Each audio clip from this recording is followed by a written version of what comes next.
आपला महाराष्ट्र यूट्यूब चॅनलमध्ये आपले स्वागत आहे। शिवशंकर प्रभुअप्पा चिल्लरगे यांच्या रिंगरोड शेजारील शीतल जलतरण तलावात 15 वर्षाचा मयूर विजयकुमार राठोड या मुलाचा जलतरण तलावात बुडून मृत्यू।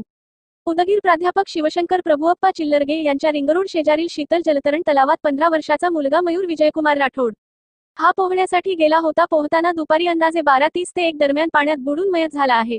शीतल जलतरण तलावात पोहण्यासाठी येणाऱ्या मुलांना पोहणे शिकविण्यासाठी ट्रेनरची गरज असते, परंतु या ठिकाणी मयत मुलगा पोहत असताना ट्रेनर नव्हताच, उलट येथे सुरक्षेची खबरदारी घेणाऱ्या कोणत्याच सुविधा नव्हत्या। यामुळेच या तलावात मुलाचा पोहता मृत्यू झाला आहे, अशी चर्चा चालू असून या तलावात मयत होण्याची आजपर्यंत तिसरी घटना झाली असल्याची चर्चा ऐकावयास मिळत आहे।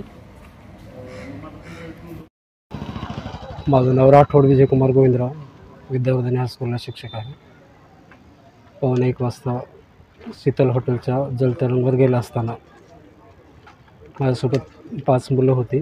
5 जणांचे तिकीट काढलं, पण त्या ठिकाणी खोली किती आहे त्याची लिखापडी केलेली नाही आणि ट्रेनर जो असतो प्रत्येक जलाशयावर तो तिथं नाही आहे।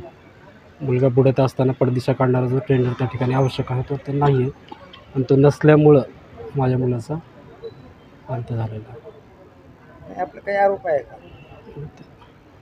त्यांनी ट्रेनर वगैरे बसून घ्यावे आणि सर्व्हिसची जबाबदार शीतल हॉटेलचे मालक आणि तिथले व्यवस्थापकाचा आहे।